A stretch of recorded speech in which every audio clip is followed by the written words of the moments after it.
Hello everyone, this is Aether and welcome back to another episode of Fire Emblem Heroes. So, at this point I'm just recording my videos in some random or arbitrary order, so the arena videos last, I guess. Not too bad this week on defense, definitely a lot more successes than there should be, but let's get straight to it because I have a lot of stuff to do still. So, yep, pretty much the usual shenanigans of people hitting end turn, and some people do it better than others. Other people just, go in because it's pretty easy. And towards the end of the replays this week, it's kind of surprising. It's like you would think people would do it, but people don't. So, yeah. After the nerf, my defense is definitely a lot worse, but somehow people are still not making the right plays, so I don't know, don't ask me. So first things first, Caden is going to live, but Legendary Lucina is not able to kill, so that's a rip. And no one can kill at this point, so it's just a bunch of rips at this point. Nothing too special.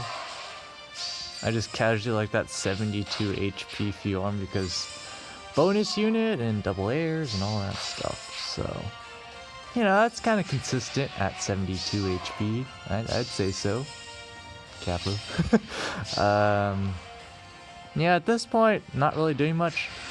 I'm not sure what towers I want to upgrade. I was thinking the healing tower, but then there's also the Dark Shrine, but I feel like the Dark Shrine's not actually going to do much on my defense anyways. So I'm not sure. It's a lot of things for me to do.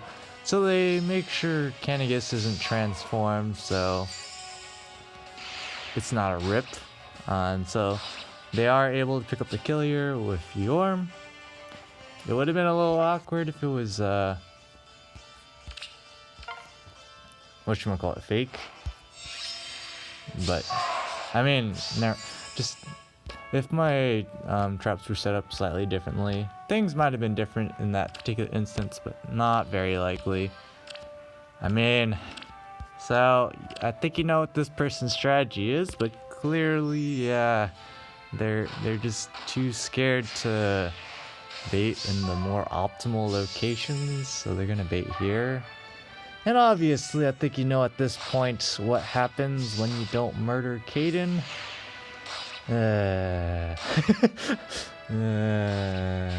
One after the other, boys. And basically at this point it's a rip. So they're gonna try, but there's just too many enemies, and they're not able to get rid of Cheetah in one round, so you know what that means. Caden feasts on Legendary Azura and Iceberg from Cheetah for the kill, so that's a rip. Nothing much to say there.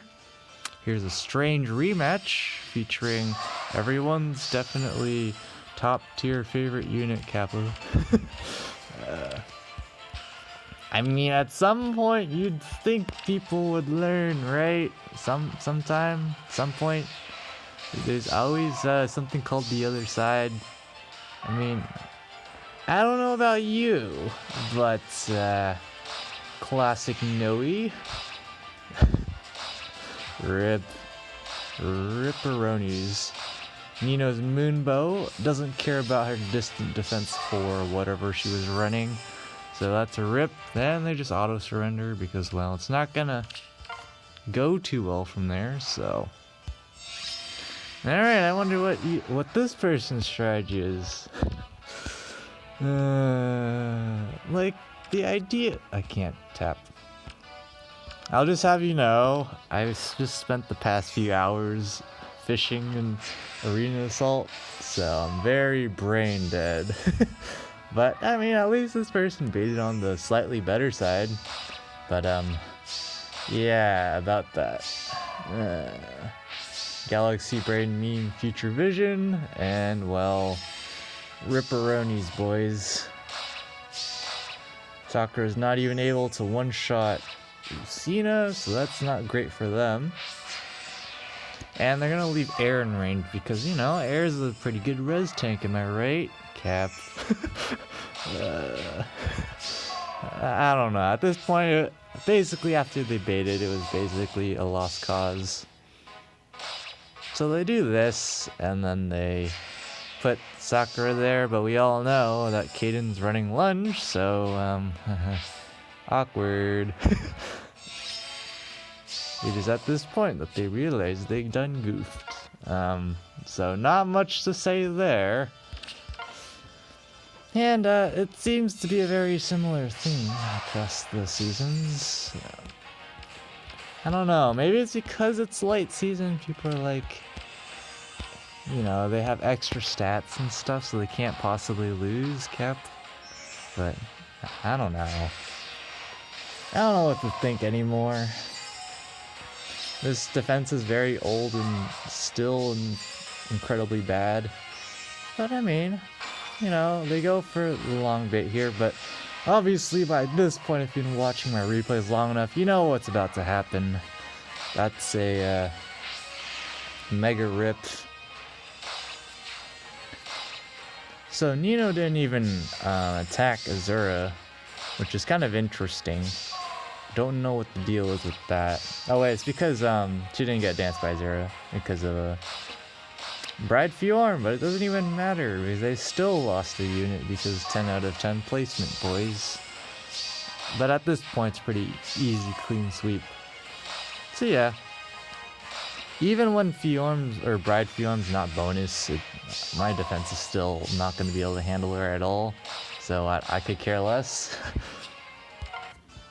But a lot of people are definitely using her right now because she's bonus. When she's not bonus, it's very difficult to justify running her in a lot of comps because that's a whole slot just to sit around and basically do nothing. So they're going to go in for the attack here, which is, you know, a solid play. It's going to turn out alright because that's how it always works.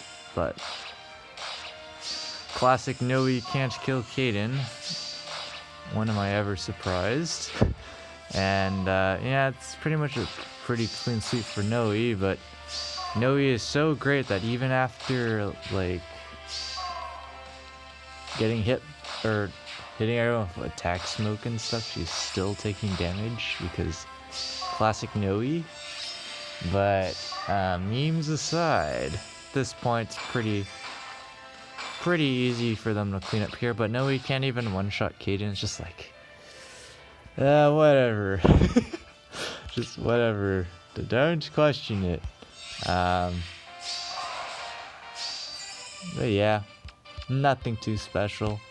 Bride Fjorm definitely helping out some people do some things that they shouldn't do, like, but this person, you know, grabbing the ether structures, nothing too special. I don't particularly care about the ether structures. Like, I can definitely set it up so people have a harder time doing it. So this person, you know, pretty smart bait, you know.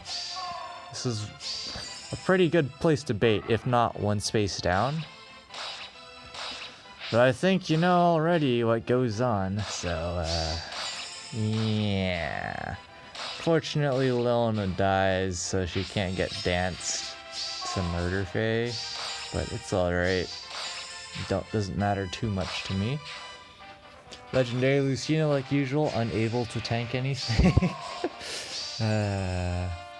Good stuff. And at this point, pretty easy end turn, or just go in and attack. Either one works. Rashida's way too slow, as usual. And there's a Versa as well.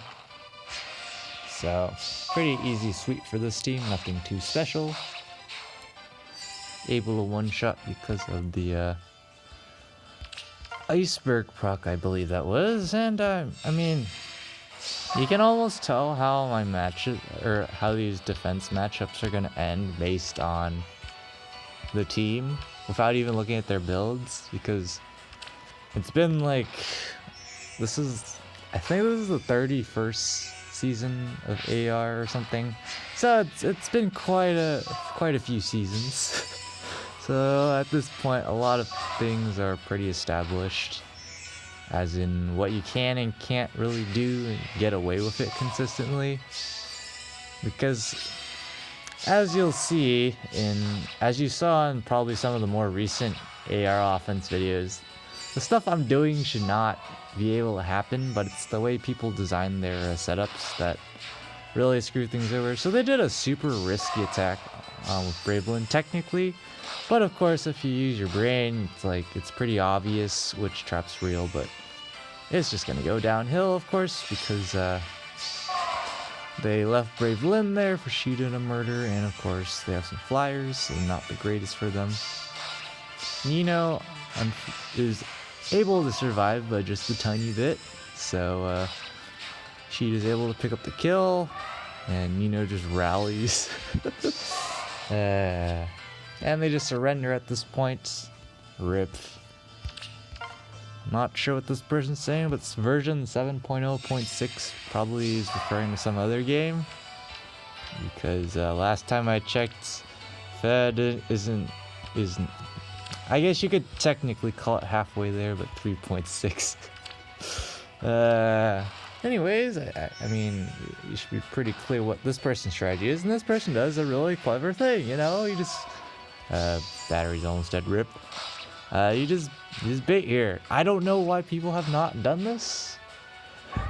Maybe it's because you have to break the breakable wall, and only range units can do that pretty consistently without having to burn a lot of turns. So I guess that's why, but I mean...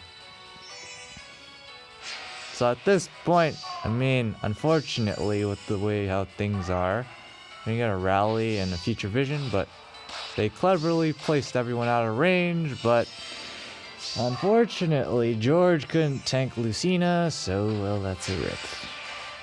And it should be easy cleanup for them at this point, you know. Because Nino's just gonna rally, Lucina's gonna die, and then Sheeta's gonna come in. Should be a pretty easy cleanup, and Nino's hit by tactics rooms, so they can get the ether structures easily. No sweat. But they can't one round KO with Fiorm, so there's that. But Nino, is just chilling, doing her thing. Getting hit by tactics rooms, so she literally can't do anything. And I mean, I don't know what to expect. It's just Nino versus the world, and she can't really do much, so RIP. Unfortunately, we're short just a bit of defense or HP or whatever you want to call it, so that's a RIP. But it wouldn't have mattered anyways, so... I'm guessing you guys know at this point what this person's strategy could possibly be.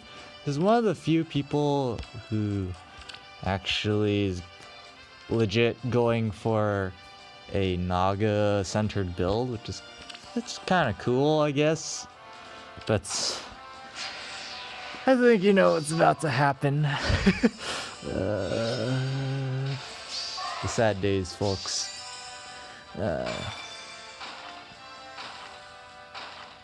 They kind of just leave air there. I'm not sure what their idea with that was, but yeah, pretty much story of my life. You know, this situation still looks okay. You know, they can recover from this, but then they do this, and then you're just like, it is at this point that they realize they done goofed. Why would you do that? I'm not entirely sure, but I mean, running wouldn't have been much better either way. But I mean, for once my team actually does something, Kappa. So that one didn't turn out too well. Kaden being in the front lines was definitely an annoyance for them, but I'm pretty sure I'm not entirely sure off the top of my head what they could have done better. Besides not having air there, just to be there. That's just a literal free sack. Because Kaden has lunge and Legendary Lucina's chilling back there, so that's a guaranteed kill if I've ever seen one. So here they're just getting set up, breaking some structures, nothing too special, and they're gonna do the classic. They're just going to bait in close like that, which is pretty good. Of course, we're gonna get the rally. Fion can't kill. Cheetah can't kill. No one can kill. Pretty much, that's how it goes. Fion getting some juicy SP. 24 SP is pretty good. But anyways, yeah, nothing's gonna go too well. At least for one Cheetah didn't get doubled by air. That's something, I guess. It's not really saying much. And they're just going to take out Nino. Flare phase, but it seems, but Nino is trolling. So they're just going to go ahead and bait here. And Nino's going to get taken out. Feels bad, man. Can't really do much with her on defense. There's too much panic stuff going on, and her attack stat and general bulk aren't amazing, so there's only so much I can do on defense. On offense, though, here's someone with a pretty cool Nino build. I mean, Green Gift Plus to deny Blade Tomes and stuff, and Null Sea Disrupt, Pulse Smoke. I don't know about Iceberg, it feels like it takes too long, but they go straight in here, which is a solid play.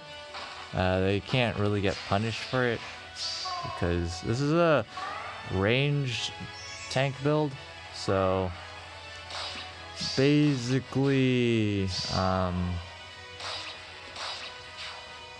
this counters some teams, because some teams depend on the unit that's baiting, for example, to counter. So if you can bait some melee units technically and get away with it. In some particular setups, it's not really applicable for everything, but like here against Cheetah, she can just stall it out without countering, which is really nice when you're trying to do things. But of course, there's also the drawback of if you can't counter melee units, bad things can happen as well. So this person's loaded on structures, not entirely sure why, but I don't understand the offensive shrines yet, because you have to invest quite a bit to get the higher stat debuffs, and it's like, if you do that, that's literally just for offense, and I don't see much value in debuffing someone's attack and speed, but that's probably just me. And I think by now you should probably know what's about to go down, because they left air there. Nino memeing by living, like usual. Unfortunately, Legendary Lucina, Future Vision's in. Just get a repo there, but Kaden just gets bopped. Nothing too great there. Overall, pretty bad plays, and they're just going to attack here and just get some free kills. Nothing much I can do. They should go after the Aether structure, but they do that. No idea why they did that. They did not have to do that at all. I guess they really assumed that it was fake, but well, they're going to pay the consequences for assuming that. So that's a rip. I would have just taken out the Aether Amphoray with Kaden, like where Fjorm just did it. It would have been fine, I think. Unless there was some rally shenanigans that I didn't see, but I'm pretty sure there weren't any. So at this point, you know, nothing too special. They're just gonna back off and wait. And now it's turn 6 of 7. And they're just gonna bait with Fjorm, so it's pretty easy kill there. And I have a phone call in the background, so be right back. Alright, we're just gonna go with it. I just like half muted the phone call. Same difference. They'll never know. Cap. But it's the same every week. I don't know when people are ever gonna learn. Because obviously with more with blessing spam and legendary hero or mythic heroes coming back into the rotation, like say in July we're gonna get air again. on a mythic banner, or is it legendary? I don't know the difference. Doesn't matter because the same stuff happens over and over again. So rip. So versus Knight's gonna proc here, get some good value in. And they're able to pick up some kills here, which is very good for them. Especially pick up the kill on that Sheeta. But I mean, Vantage Fjorm, quite interesting, to say the least. They don't pick up the ether structures, but I don't think they needed them anyways, so yeah. Nothing too special there, and I mean, you can probably figure out what this strategy is just by looking at the team. It's pretty easy nowadays to figure this kind of stuff out. So they're just going for the usual turn 1 setup, nothing too special. And I'm not sure why they just did that. They just did one thing that turn. Not efficient use of their time, but it doesn't really matter because they just so happen to get enough shenanigans going to get the exact not one shot on Kaden, which is kind of, I don't know if they calculated that or anything, but if they did, kudos to them. But I don't think people calculate those things. I don't know, they probably do, right? And they're just kind of derping around at this point. Nino's gonna get danced, live the counter, and that's a rip. Legendary Lucina now just out and open for a free kill. And now Erica's able to take out Lucina. Feels dirt, man. And of course with Gale Force, they can just chill and wait. And so Legendary Azura is going quite the strange way if you ask me. And so they're gonna put the it's turn 7 now, and well, Azura's kind of doing whatever, but no, it's just a free kill. It would have been pretty meme if she just ran away and then they got timed out on turns, but that's not what happened. So it'll probably happen at some point. There's some people that are super hesitant to go in, or like keep their units pretty close to the enemy units because they're spooked either of like AI shenanigans stuff. And you know, here's someone doing the same exact strategy that I don't understand why more people don't do.